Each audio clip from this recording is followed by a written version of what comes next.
Okay, आज की class start करते हैं। तो आज की क्लास में भी हम गॉस थ्योरम के न्यूमेरिकली आगे करेंगे। तो हम गॉस थ्योरम के ब्रॉड बोर्ड बोर्ड ईयर में जो भी आ रखे हैं क्वेश्चंस प्रीवियस बोर्ड ईयर में वो डिस्कस कर रहे हैं। जो असाइनमेंट मैंने दी हुई है उसका 3.12 क्वेश्चन तक हुए थे। आज हमने 3.13 करना है। तो प्रॉब्लम 3.13, ठीक है, इसको पढ़ते हैं और देखते हैं इस क्वेश्चन को कैसे करना है। इसमें कह रहा है एक सिलेंडर है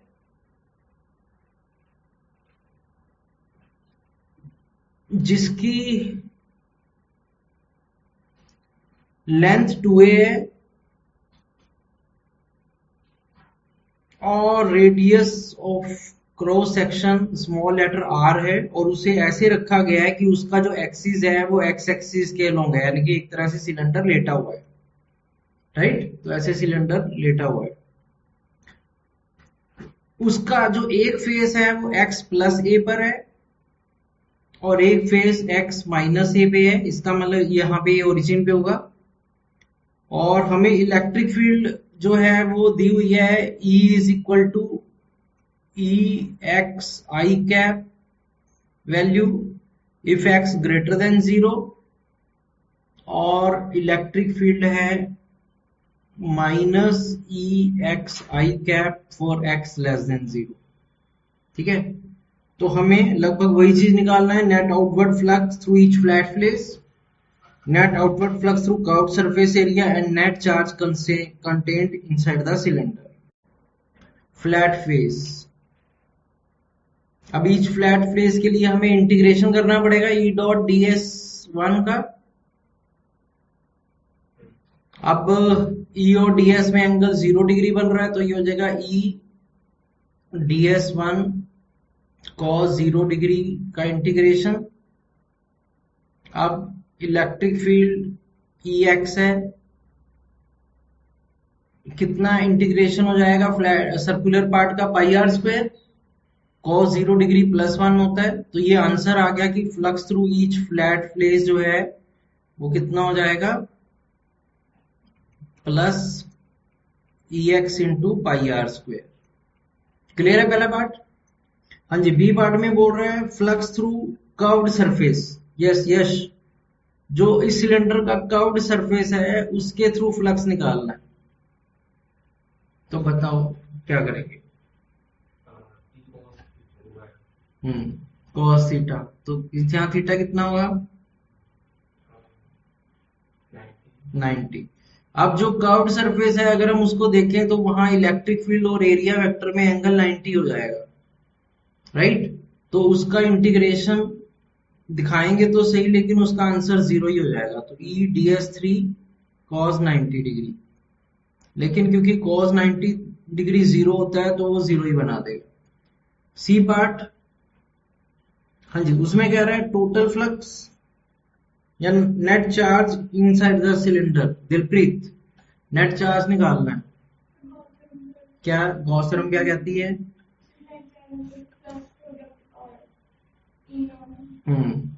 जो चार्ज इंक्लोज होता है, बिल्कुल सही बोला, charge enclosed is E node into flux total.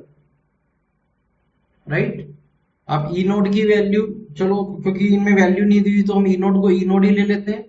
Flux total जो हो जाएगा वो इस वैल्यू का ट्वाइस हो जाएगा, तो 2 into E X pi are square. Twice क्यों किया? क्योंकि दो सर्कुलर पोर्शन थे। तो ये हमने तीनों आंसर निकाल लिए जो हमसे पूछे थे। Flux through each flat place, flux through curved surface and charge enclosed. Clear है? करो इसको नोट।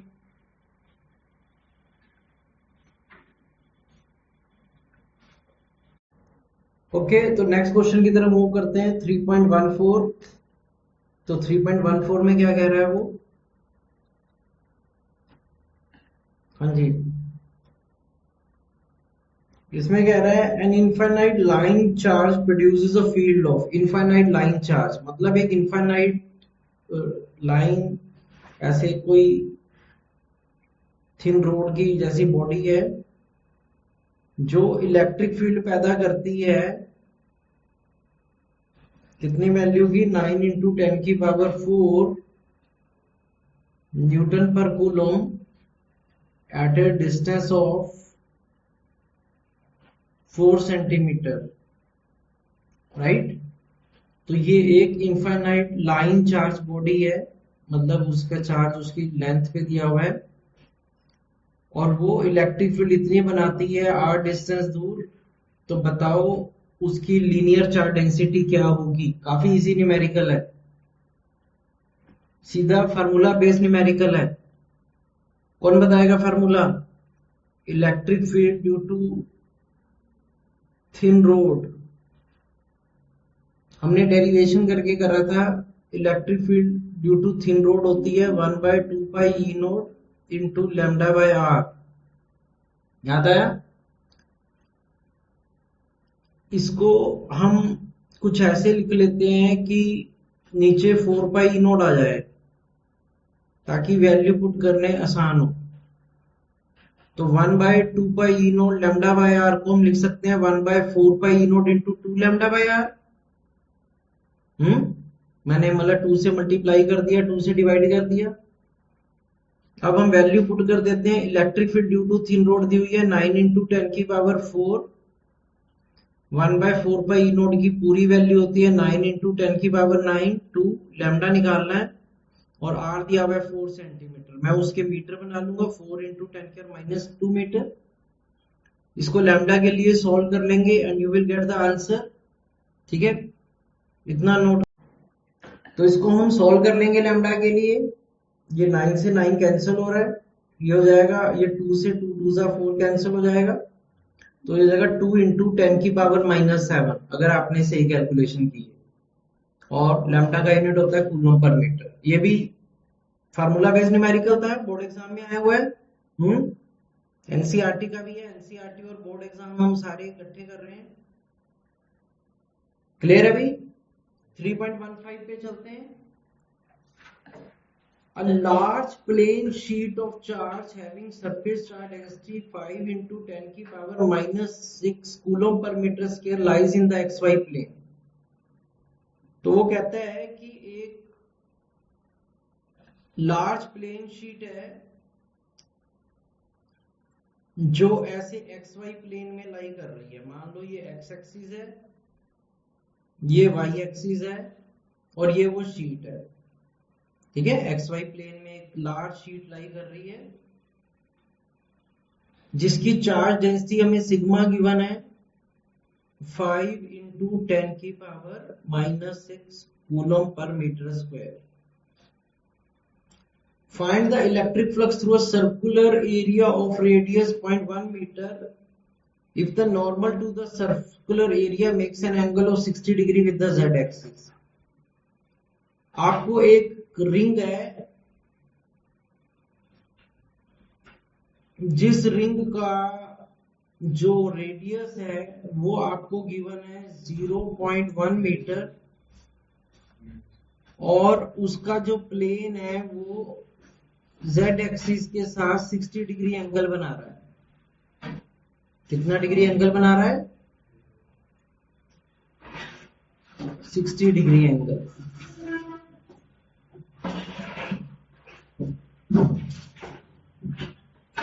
तो आपको इसके साथ फ्लक्स लिंक, तो हमें निकालना है कि इसके साथ कितना फ्लक्स जुड़ा रहेगा इस रिंग के साथ। हाँ जी, flux link with this ring find करना है। कौन बताएगा कैसे करेंगे? Flux link with this ring, how much flux is linked with this ring?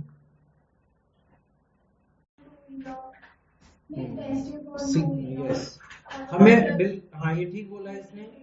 अब electric field due to thin sheet का हमने फार्मूला किया था कि एक थिन शीट के कारण जो इलेक्ट्रिक फील्ड होती है वो σ/2 E0 होती है।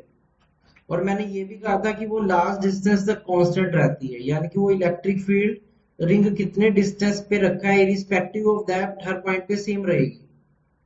अब हमें फ्लक्स निकालना है लिंक्ड विद रिंग, तो उसके लिए हमें E.ds करना पड़ेगा। क्या करना पड़ेगा? तो E ds cos 60 डिग्री। क्यों? क्योंकि यहाँ पे इलेक्ट्रिक फील्ड और एरिया वेक्टर में एंगल 60 डिग्री हो जाएगा। अब इलेक्ट्रिक फील्ड का तो फार्मूला है sigma by 2 E note, right, वो बाहर आ जाएगा। और ds एरिया, किसी भी रिंग का एरिया पाई आर स्क्वायर होता है। क्या होता है? और cos 60 डिग्री कितना होता है? हाँ, तो मैं ये इनकी वैल्यूज पुट कर दूंगा, राइट। अब तो इसके बाद बस कैलकुलेशन ही रहेगी करने के लिए, तो हम इसकी वैल्यू पुट करके सॉल्व कर लेंगे and we will get the answer. तो इसको हम सॉल्व कर लेंगे, सिर्फ मैथमेटिक्स है, इनटू डिवाइड है। थोड़ा सा डेवलप करो आर्ट, क्योंकि ये भी आना चाहिए, ठीक है, कैसे आप डिवाइड मल्टीप्लाई करते हो। बट वैसे आपको क्वेश्चन क्लियर है अभी यश? चलो 3.16 पे चलते हैं। ये 2017 यानी कि लगभग 5-6 साल पहले आया था बोर्ड एग्जाम में। उस समय 2017 का पेपर बहुत टफ था, तो ये न्यूमेरिकल भी थोड़ा इसीलिए हल्का सा टफ है। पढ़ो इसको। हाँ जी, इसमें कह रहा है an infinite large thin plane sheet has a uniform surface charge density plus sigma. Question पढ़ के अपने दिमाग में सोचना भी, हर लाइन का मतलब भी सोचना स्टार्ट करा करो।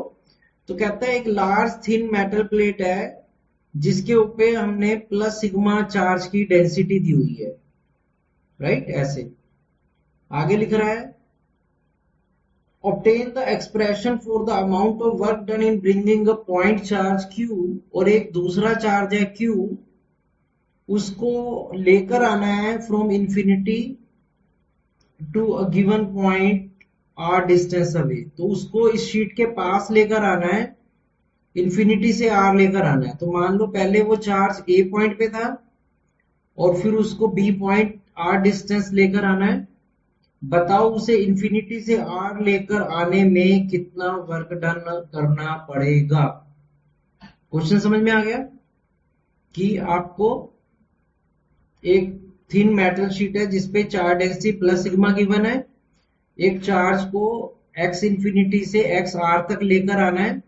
तो बताओ इसको इंफिनिटी टू r तक लाने के लिए कितना वर्क डन करना पड़ेगा। क्लियर है? देखो जैसे जैसे ये चार्ज पास आएगा वैसे वैसे वर्क डन बढ़ता जाएगा। क्यों? क्योंकि इसकी इलेक्ट्रिक फील्ड स्ट्रांग होती जाएगी। तो ऐसे केसेस में जहां वर्क डन वेरिएबल होता है, तो हम क्या करते हैं, पहले वर्क डन स्मॉल डिस्टेंस के लिए फाइंड करते हैं। तो हम मान लेते हैं कि हम उस चार्ज को पहले उसकी जर्नी में बहुत स्मॉल डिस्टेंस पास लेकर आते हैं, जब वो x डिस्टेंस दूरी पर था, तो उसे हम स्मॉल डिस्प्लेसमेंट dx मूव कर रहे हैं। कहां मूव कर रहे हैं? dx, p to q। तो पहले हम इसका स्मॉल वर्क डन निकालेंगे जब उसे p टू q मूव करेंगे, p टू q, राइट। अब आपने +1 में फार्मूला पढ़ा होगा कि जो वर्क डन होता है वो f डॉट dx का डॉट प्रोडक्ट होता है, जितनी उस पे फोर्स लग रही है डॉट जो डिस्प्लेसमेंट हो रही है, राइट। अब ये जो प्लेन शीट है, क्योंकि ये पॉजिटिवली चार्ज है और जिस चार्ज को मूव कर रहे हैं वो भी पॉजिटिव चार्ज है, तो पॉजिटिव पॉजिटिव को रिपेल करेगा। तो इसका मतलब इस पॉजिटिव चार्ज पर इस पॉजिटिव प्लेन शीट के कारण फोर्स बाहर की तरफ लग रही होगी। कहां लग रही होगी? और डिस्प्लेसमेंट अंदर की तरफ हो रही है। तो ये भी नजर आ रहा है कि इनमें एंगल 180 होगा। कितना होगा? अब फोर्स, इलेक्ट्रिक फील्ड के कारण किसी चार्ज पे कितनी फोर्स लगती है वो Q इंटू ई फार्मूले से देखा जाता है। किस फार्मूले से देखा जाता है? Q इंटू ई। जिस चार्ज पे फोर्स लग रही है मल्टीप्लाइड बाय जो इलेक्ट्रिक फील्ड बन रही है। तो ये F का आंसर हो गया नेक्स्ट स्टेप में, इंटू dx का मॉडुलस, और इनमें एंगल बनेगा 180 डिग्री। मैंने समझाया 180 कैसे बनेगा। तो स्मॉल वर्क डन अभी इतना निकल आया। अब हमने दो न्यूमेरिकल आज की क्लास में भी किए हैं कि एक प्लेन शीट जो इलेक्ट्रिक फील्ड बनाती है वो 2 बाई ई नोट बना सिग्मा बाय 2 ई नोट बनाती है।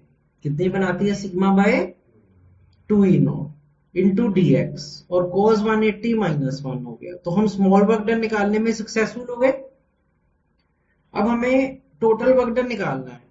जब भी कोई वेरिएबल होती है चीज, तो पहले हम स्मॉल चीज के लिए करते हैं और फिर उसको इंटीग्रेट कर देते हैं। तो उसको स्मॉल से लार्ज बनाने के लिए जो टूल बनाया है वो इंटीग्रेशन बनाए। क्या बनाए? इंटीग्रेशन। तो मैं इस एक्सप्रेशन को इंटीग्रेशन कर देता हूं। तो मुझे अगले स्टेप में इंटीग्रेशन करना है इस स्मॉल वर्क डन का। और लिमिट्स क्या होंगी? एक्स पहले इंफिनिटी पे था वो बॉडी, तो लोअर लिमिट एक्स इंफिनिटी हो जाएगी और अपर लिमिट एक्स आर हो जाएगी। और वर्क डन स्टार्टिंग में 0 होगा, बाद में W हो जाएगा। तो ये मैंने इंटीग्रेशन कर दिया लिमिट्स के साथ। क्लियर है यहां तक? अब अगर आपने +1 में इंटीग्रेशन पढ़ा होगा कि dw का इंटीग्रेशन W होता है, 0 से W। राइट साइड में इंटीग्रेशन हम x का ले रहे हैं, तो बाकी जो क्वांटिटीज हैं जिनका x से लेना देना नहीं है वो कांस्टेंट है, वो मतलब इंटीग्रेंट के आगे आ जाएगा। तो ये q sigma by 2 E note आगे आ जाएगा, सिर्फ dx का इंटीग्रेशन रह जाएगा। अब लिमिट्स पुट कर देते हैं लेफ्ट साइड में, तो ये हो जाएगा w minus 0 is equal to minus Q sigma by 2 E naught. अब जैसे dw का इंटीग्रेशन w हुआ था, वैसे dx का इंटीग्रेशन x हो जाएगा। क्या हो जाएगा? x। और लिमिट्स इंफिनिटी टू r। अब फिर हम लेफ्ट साइड में फिर से, राइट साइड में फिर से लिमिट पुट कर देते हैं। ये हो गया minus Q sigma by 2 E naught. अब अपर लिमिट r है तो x की जगह r आ गया, माइनस लोअर लिमिट इंफिनिटी है, x की जगह इंफिनिटी आ गया। तो इतना वर्क डन हो गया अभी तक।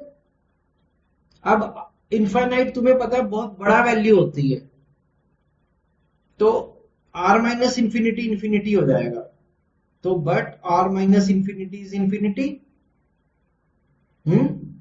और anything multiplied by infinity is also infinity. तो वर्क डन इनफाइनाइट हो जाएगा। कितना हो जाएगा वर्क डन? इनफाइनाइट। तो इस क्वेश्चन को देखो और कोई डाउट है तो मेरे से पूछो।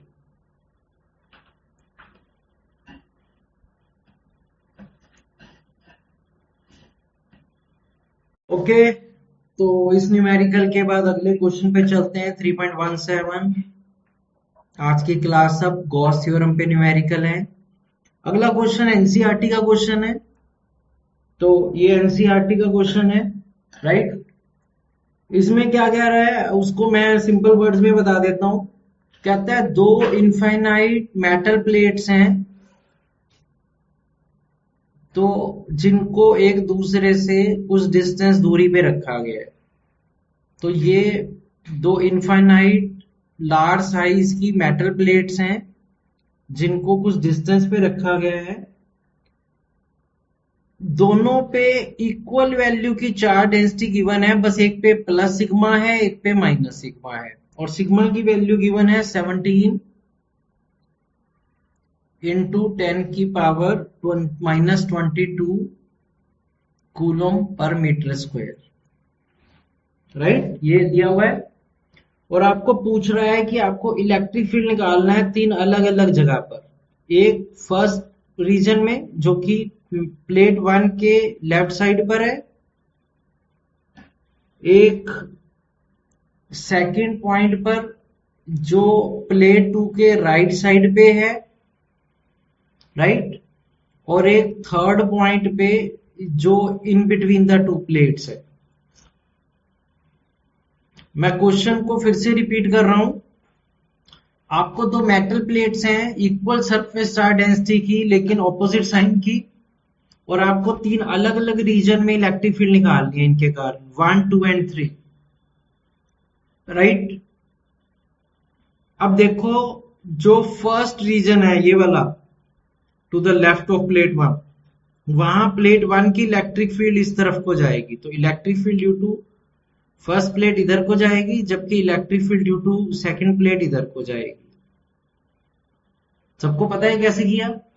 क्योंकि पॉजिटिव प्लेट उसे रिपेल करेगी और नेगेटिव उसे पुल करेगी। अब किसी भी एक प्लेट की जैसी इलेक्ट्रिक फील्ड होती है सिग्मा बाय 2 ई नॉट, और दूसरे की हो जाएगी minus sigma by 2 E naught, minus sign क्योंकि वो ऑपोजिट है। अब ये एक ही वैल्यू 2 बार जोड़ेंगे तो ये 0 आ जाएगी। क्या हो जाएगी? तो इलेक्ट्रिक फील्ड रीजन 1 में 0 आ गई। क्लियर है? अब 2 में भी देखो -2 माइनस सिग्मा वाली जो इलेक्ट्रिक फील्ड है वो इधर को जाएगी और 1 के कारण बाहर को जाएगी, ये होगा। तो इस रीजन में भी क्या होगा, sigma by 2 E note plus minus sigma by 2 E note, यानी कि इन रीजन 2 भी वो 0 आ जाएगी। तो दोनों के बाहर 0 0 हो जाएगी। अब बीच वाले रीजन में देखो, अब बीच वाले रीजन में प्लस सिग्मा के कारण वो इधर को जाएगी और इवन माइनस सिग्मा के कारण भी इधर को ही जाएगी। तो दोनों की इलेक्ट्रिक फील्ड एक ही डायरेक्शन में होगी, अगर आपको बेसिक इलेक्ट्रिक फील्ड पता है तो वहां पे ये सिंपल ऐड हो जाएंगी। तो बीच वाले रीजन में जो इलेक्ट्रिक फील्ड होगी उसके लिए हम यूज करेंगे sigma by 2 E note plus sigma by 2 E note, क्योंकि हम सिग्मा का सिर्फ मॉडुलस लेते हैं। और दोनों ऐड होंगी क्यों? क्योंकि दोनों की डायरेक्शन एक ही है। समझ में आया मैंने जो बोला? तो ये ऐड होकर sigma by 2 E note plus sigma by 2 E note sigma bye E note बन जाएगा। क्या बन जाएगा? Sigma bye. अब हम वैल्यू पुट कर देते हैं, जैसे सिग्मा में दिया हुआ था 17.0 इंटू 10 की पावर -22 और ई नोट की वैल्यू होती है 8.85 इंटू 10 की पावर -12। कैलकुलेशन भी इजी है, जैसे 8.85 2 के टेबल पे पूरा पूरा कट जाता है, तो ये आ जाएगा 2 इंटू 10 की पावर -10 कूलोम पर, सॉरी न्यूटन पर।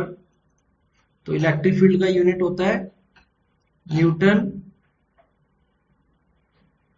मीटर स्क्वायर कूलोम इनवर्स, नहीं सॉरी, इलेक्ट्रिक फील्ड का यूनिट होता है force per unit charge, Newton पर कूलोम।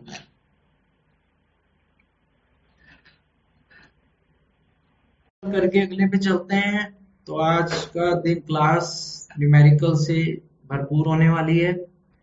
न्यूमेरिकल ही न्यूमेरिकल, गॉस थ्योरम, लेकिन आपकी पक्की हो जाएगी गॉस थ्योरम, ठीक है। सारे प्रीवियस बोर्ड ईयर एनसीईआरटी सारे हम क्वेश्चन कर लेंगे, ठीक है। तो थ्योरी पार्ट हम पहले ही कर चुके हैं।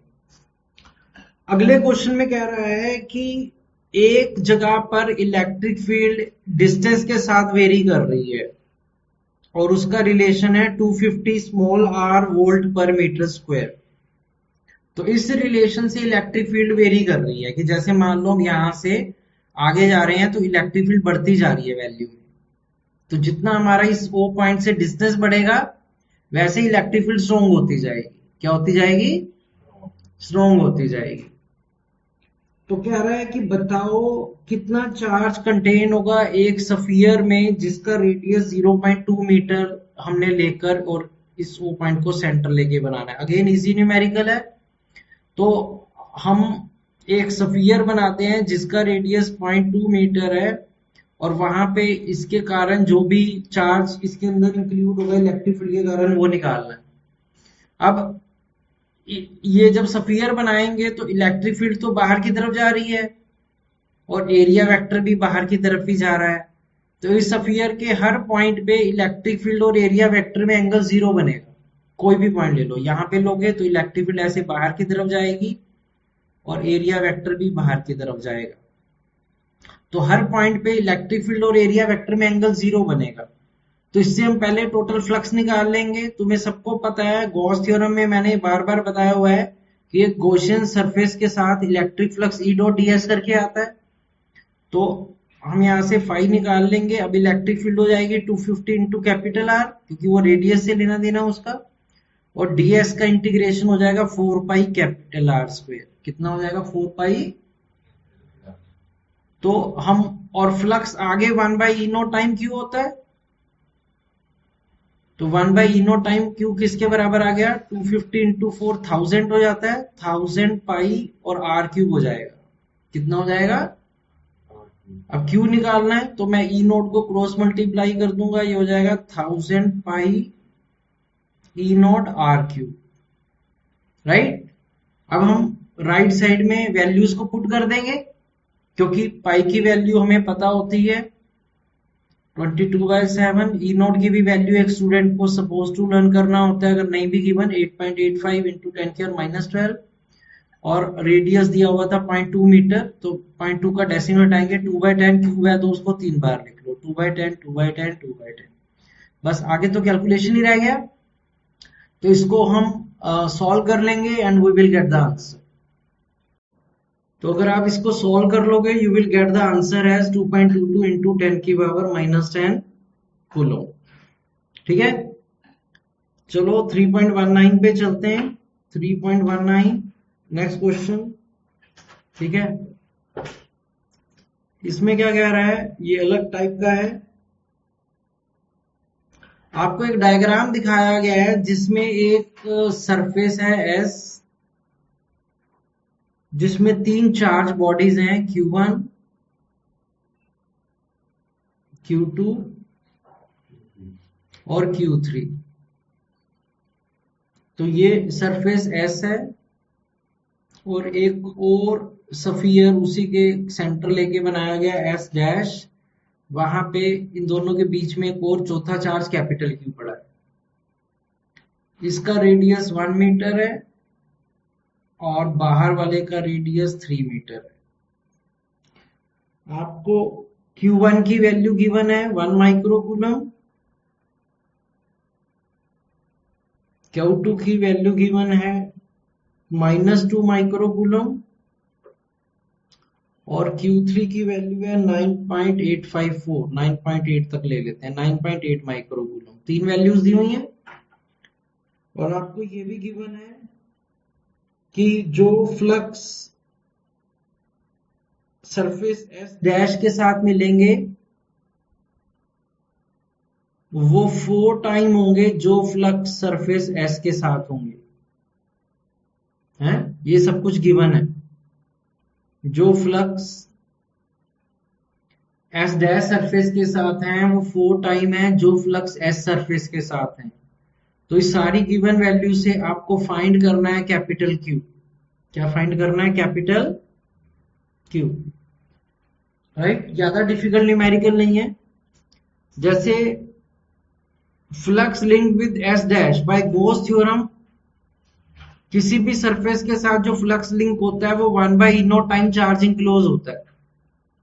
अगर आप ध्यान से डायग्राम देखो तो S dash diagram, S dash के अंदर जो चार्ज इंक्लोज है वो चारों इंक्लोज हैं, तो क्यू भी उसके अंदर आ रहा है, Q1 भी आ रहा है, Q2 भी आ रहा है और Q3 भी आ रहा है।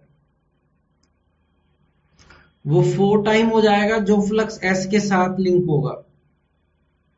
अब अगर आप ध्यान से फिर से डायग्राम को देखो तो जो एस अंदर वाला सफियर है उसमें जो चार्ज इंक्लोज हो रहा है वो सिर्फ 3 ही चार्ज इंक्लोज हो रहा है, Q1 plus Q2 plus Q3। जो कैपिटल Q है वो तो एस से बाहर है।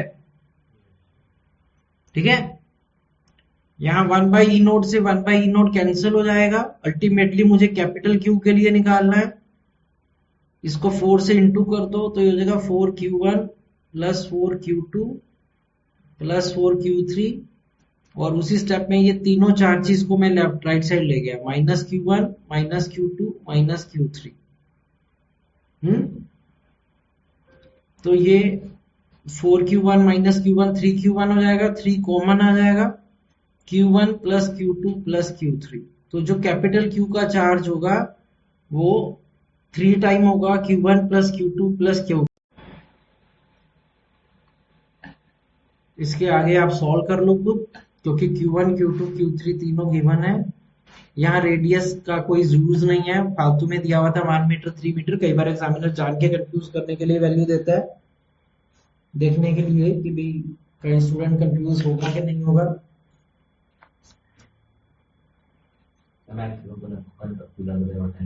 नहीं, क्योंकि हम कैपिटल क्यू का आंसर माइक्रोकूलम में ही दे देंगे, तो आप माइक्रोकूलम को माइक्रोकूलम में ही रखो।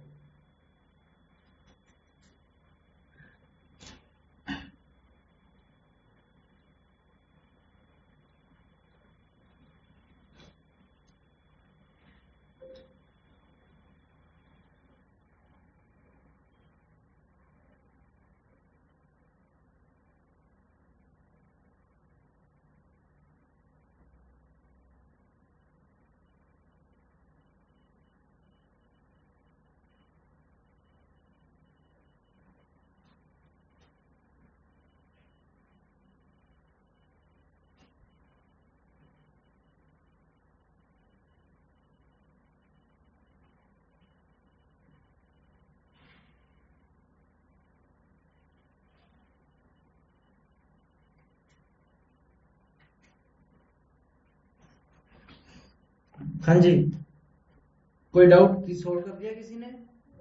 कितना आ रहा है? तो आप इसको सॉल्व कर लेना। हाँ जी, इसमें हम फ्लक्स इन एयर निकालने के लिए E dot D S formula लगाएंगे।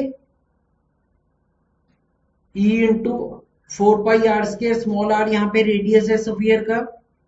अब जब हम उसको मीडियम में इंसर्ट कर देंगे तो फार्मूला तो सेम लगेगा, बस ई एम आ जाएगा एयर के मुकाबले। तो E M dot D S, और ई एम जो है वो एयर बाई के हो जाती है, ई बाई के इंटू 4 पाई आर स्क्वायर। तो फ्लक्स मीडियम में और एयर निकालने के लिए मैं 2 को 1 से डिवाइड कर दूंगा। तो अगर इक्वेशन 2 के रिजल्ट को इक्वेशन 1 के रिजल्ट से डिवाइड कर देंगे तो हमें रिजल्ट आ जाएगा कि जो मीडियम में फ्लक्स होगा वो एयर के फ्लक्स का 1 बाई के टाइम हो जाएगा। अब क्योंकि एयर में flux 1 by E note time Q था, तो और के 5 गिवन है, तो ये Q by 5 E note answer हो जाएगा। क्लियर है? तो ये सारे न्यूमेरिकल थे गॉस थ्योरम पे, जो जैसे मैंने पहले भी बोला या तो एनसीईआरटी के हैं या बोर्ड एग्जाम में आएगा, या हो सकता है दोनों भी हो जाता है, एनसीईआरटी के एग्जाम बोर्ड एग्जाम में आ जाते हैं। तो इसके साथ आपका गॉस थ्योरम कंप्लीट हो गया, theoretically as well as numerically. Clear है? Okay, let's take some more doubts from the previous topics. तो ये एक क्वेश्चन है, इसमें क्या बोल रहा है, दो इक्वल चार्जेस हैं जिनको एयर में रखा हुआ है और वो 2 मीटर दूर रखे हुए हैं एक दूसरे से, और एक दूसरे को रिपेल कर रहे हैं फोर्स के साथ, जो फोर्स है 10 की पावर -4 kgf। बताओ मैग्नीट्यूड ऑफ ईदर चार्ज क्या होगा? करा दिया, ठीक है, अब ये करा ही देता हूं, ठीक है, तो लिख दिया। तो बस इस क्वेश्चन में हमने किलोग्राम फोर्स के न्यूटन बनाने थे। अगर हम ग्रेविटी से इंटू कर दें तो वो न्यूटन बन जाता है, तो ये फोर्स न्यूटन में बन जाता है, और वो फोर्स बराबर होती है 1/4 pi q q into q by r square. अब क्योंकि आर गिवन है, 1/4 पाई की वैल्यू पता होती है, ये वाली वैल्यू पता है, और क्यू क्यू इक्वल है, तो हम क्यू के लिए सॉल्व कर लेंगे, you can get the answer. तो इसको आप फोर्स सोल्व कर लेना। अगले क्वेश्चन पे मूव करते हैं। अगले क्वेश्चन में कह रहा था कि अगेन दो इक्वल चार्जेस हैं और वो एक दूसरे को रिपेल कर रहे हैं फोर्स से, जिसकी वैल्यू है 3.7 इंटू 10 की पावर -9 न्यूटन। कहता है और इनके बीच में डिस्टेंस है 5 एंगस्ट्रॉम का। तो बताओ how many electrons are missing from each ion. इसमें हम पहले बिल्कुल पिछले न्यूमेरिकल की तरह सोल्व फॉर क्यू कर लेंगे। क्या कर लेंगे? Solve for Q. क्यों? फोर्स गिवन है, आर गिवन है, तो इस फार्मूले से क्यू के लिए सोल्व कर लेंगे। Now Q is equal to N E होता है, Q is equal to N E. तो जब यहां से क्यू निकल आएगा और इलेक्ट्रॉन पे चार्ज हमें पता होता है, तो हम सॉल्व फॉर एन कर लेंगे, वो आंसर होगा इतने इलेक्ट्रॉन्स मिसिंग होंगे। ठीक है ना? क्योंकि इतने इलेक्ट्रॉन हर उससे मिसिंग होंगे तभी चार्ज होगा उसके अंदर पॉजिटिव पॉजिटिव। तो पहले क्यू के लिए सॉल्व कर लेना कूलम्स फार्मूले से, और फिर एन के लिए सॉल्व कर लेना। हाँ जी, और बताओ। Page number 31 MCQ 5। ओके, तो एक क्वेश्चन है जिसमें वो कह रहा है कि अगर एक बॉडी नेगेटिवली चार्ज हो जाती है, डज इट, तो इसका मास क्या होगा? इसका मास इंक्रीज होगा या डिक्रीज होगा या सेम रहेगा या नन ऑफ दिस? तो एक ऑब्जेक्टिव टाइप क्वेश्चन है। अब क्योंकि ये नेगेटिवली चार्ज हुई है तो इसने इलेक्ट्रॉन गेन किए होंगे। इलेक्ट्रॉन क्या किए होंगे? गेन। जब इलेक्ट्रॉन गेन होता है तो मास भी गेन होता है। तो मास गेन कितना होगा, जितने नंबर ऑफ इलेक्ट्रॉन गेन किए हैं multiplied by mass of one electron. अब ये सिर्फ पूछा था, वैल्यू तो गिवन नहीं थी, तो डेफिनेटली मास गेन होगा क्योंकि इसने कुछ इलेक्ट्रॉन गेन किए होंगे। संख्या तो दी नहीं हुई कि हम वैल्यू पुट करके सोल्व कर लेंगे, बट अगर दिया होता कि 4 इलेक्ट्रॉन गेन किए हैं तो n4 हो जाता। और मास ऑफ वन इलेक्ट्रॉन आपको लर्न करना है 9.11 इंटू 10⁻³ kg है, तो ये आंसर आ जाता 36.44 इंटू 10⁻³ kg। बट यहाँ तो हमें बस गेन या लूज बताना था, तो यस मास गेन होना था। अगर पॉजिटिव चार्ज आता तो मास लूज होता। ओके, नेक्स्ट क्वेश्चन 8th ले रहा हूं मैं। कहता है what is the ratio of electric force in air to water.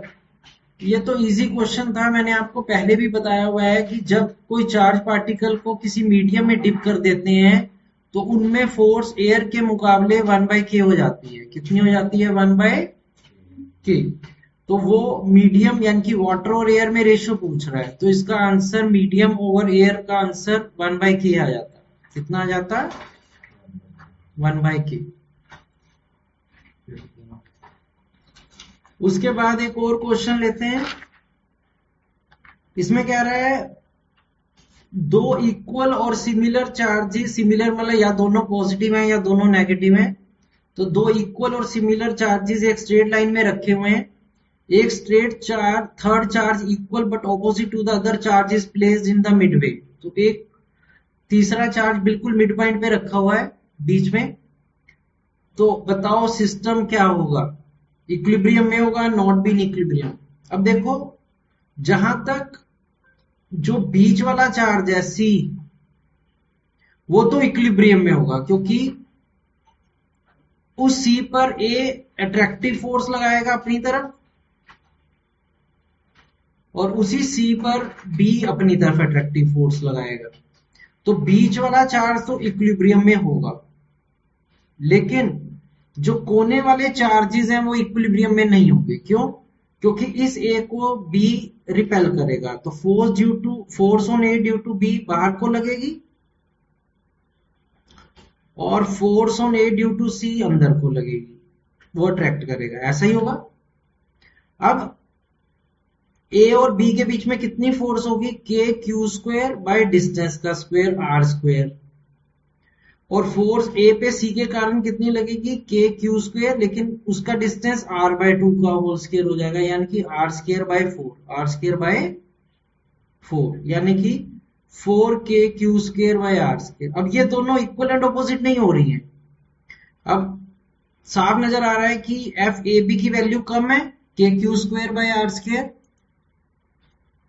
और 4KQ²/R² उससे ज्यादा है, तो इस पे नेट फोर्स अंदर की तरफ लगेगी। ऐसे ही सेम लॉजिक से B पे भी नेट फोर्स अंदर की तरफ को लगेगी। तो A और B इक्विलिब्रियम में नहीं होंगे, यानी कि पूरा सिस्टम इक्विलिब्रियम में नहीं होगा, सिर्फ बीच वाला चार्ज रहेगा इक्विलिब्रियम में। A और B में इक्विलिब्रियम में नहीं रह सकते, तो ये system as a whole equilibrium में नहीं रहेगा। क्लियर है दिलजीत? इसका आंसर कैसे आया? 15। सॉरी, ये 16 करा दिया मैंने, बट चलो अब तो करा दिया। चलो ठीक है, किसी का तो हो ही गया क्लियर। 15th question. ठीक है, आज थोड़ा मेरे हाथ में चोट लगी है तो लिखने मुश्किल हो रही है, राइटिंग खराब आ रही है, but anyway the dimensional formula of permittivity of free space. अब तुम्हें ये एक्चुअली +1 से लिया गया कंसेप्ट है। अब तुम्हें कूलम्स लॉ तो पता ही है कि दो चार्जेस के बीच में जो फोर्स लगती है उसका ये रिलेशन होता है। अब मुझे ई नोड का डायमेंशनल फार्मूला बनाना है, तो मैं क्या करता हूं, ई नोड को अलग कर लेता हूं बाकी वेरिएबल से। तो अगर मैं ई नोड को अलग कर लूं तो इसी फार्मूले को ऐसे लिखा जाएगा। अब चार्ज का dimensional formula current into time होता है, एम्पियर इनटू टाइम। और दूसरे चार्ज का भी सेम हो जाएगा, एम्पियर इनटू टाइम। कई बुक में करंट के लिए आई सिंबल होता है, कई बुक में टी होता है, एम्पियर इनटू टाइम। 4 पाई जो नंबर्स होते हैं वो डायमेंशनल फार्मूले में कंट्रीब्यूट नहीं करते हैं, फोर्स का हो जाएगा m1l1t-2, आपने +1 में पढ़ा होगा, और r डिस्टेंस का l होता है तो l स्क्वायर हो जाएगा। बस इनको ऊपर ले जाते हैं तो ये m-1 हो जाएगा ऊपर जाके, l क्यूब ऊपर जाके l-3 हो जाएगा, एम्पियर ऊपर स्क्वायर हो जाएगा, और t ये ऊपर जाके -2 4 हो जाएगा। तो आप देख लो m-1, तो ये ई नॉट का डायमेंशनल फार्मूला आ गया, m-1 l-3 a² t4, तो ये इसका आंसर हो जाएगा। क्लियर है? 1.10 पेज 34। ओके, उसके बाद एक और क्वेश्चन लेते हैं 1.10। ओके, ये मैंने करवाया था जहां तक मुझे याद है शायद, बट कोई नहीं। एक और क्वेश्चन लेते हैं, बड़ा अच्छा क्वेश्चन है ये। हाँ जी, a charge having magnitude capital Q is divided into 2 parts. कहता है एक चार्ज के हम 2 टुकड़े कर देते हैं, एक छोटा टुकड़ा जिस चार्ज स्मॉल q, और एक बड़ा टुकड़ा capital Q minus small q। तो हमने कैपिटल Q को 2 चार्जेस में बांट दिया, स्मॉल q और बाकी बचा हुआ टुकड़ा capital Q minus small q। तो पूछ रहा है कि बताओ इन दोनों चार्जेस में अगर मैक्सिमम फोर्स एग्जिस्ट करती है तो स्मॉल q और कैपिटल Q में रिलेशन क्या होगा, राइट? काफी इंटरेस्टिंग क्वेश्चन है। देखो, अब फोर्स टू बी मैक्सिमम और मिनिमम, अब +1 का कंसेप्ट लिया गया है यहाँ इस न्यूमेरिकल में। अब क्योंकि हम उसको स्मॉल q में और capital Q minus small q में डिवाइड कर रहे हैं, इसका मतलब फोर्स का लेना देना स्मॉल q से है। अगर फोर्स को मैक्सिमम होना है या मिनिमम होना है तो +1 में कंसेप्ट था कि किसी भी वैल्यू को अगर मैक्सिमम या मिनिमम होना है तो उसका डेरिवेटिव उस क्वांटिटी के साथ हमेशा 0 आना चाहिए। क्या आना चाहिए? हमेशा। कोई भी फंक्शन की वैल्यू मैक्सिमम या मिनिमम तभी होती है जब उसका डेरिवेटिव विद रिस्पेक्ट टू जिससे वो वेरी कर रहा है वो 0 आता है। अब फोर्स की वैल्यू स्मॉल q से वेरी करेगी तो हमें dF/dq को 0 लेना है। अब फोर्स, अब आपको सबको पता है दो चार्जेस के बीच में फोर्स का क्या फार्मूला होता है, K Q पहला चार्ज इंटू दूसरा चार्ज बाय डिस्टेंस का स्क्वायर। तो इसका मतलब हमें d/dq of K small q capital Q minus small q by r² को 0 लेना है। इसमें K/r² तो मतलब कांस्टेंट है, बाहर आ जाएगा, तो हमें d/dq लेना है किसका। अब इसको ब्रैकेट को ओपन कर दो, small q capital Q minus q² is equal to 0, right? हाँ, अब इसके आगे हम क्या करते हैं, ये K/r² तो राइट साइड जाकर 0 आ जाएगा, तो हमें d/dq लेना है स्मॉल q कैपिटल Q का, और फिर d/dq लेना है स्मॉल q² का, और वो जो r²/k है वो तो राइट साइड जाकर खत्म हो जाएगा क्योंकि 0 मल्टीप्लाइड बाय एनीथिंग इज 0। अब +1 में स्मॉल q कैपिटल Q में कैपिटल Q कांस्टेंट है, d/स्मॉल q का डेरिवेटिव 1 हो जाएगा, और q² का डेरिवेटिव 2q की पावर 1 होता है इज इक्वल टू 0। आप 2q को उधर ले आओ तो capital Q is equal to 2q, तो इसका मतलब स्मॉल q q/2, यानी कि फोर्स तब मैक्सिमम होगी जब आधा आधा चार्ज डिवाइड करेंगे। कितना चार्ज डिवाइड करेंगे? Half half. समझ में आया? तो इसका मतलब जो चार्ज आधा डिवाइड होना चाहिए वो q/2 होना चाहिए। चलो आज के लिए फिर क्लास में इतना ही करते हैं। इन सारे क्वेश्चंस को देख लेना और रिवाइज कर लेना। आपका चैप्टर 1 आज कंप्लीट हो गया है, इलेक्ट्रिक चार्जेस एंड फील्ड। अगली क्लास में इसके आगे करेंगे।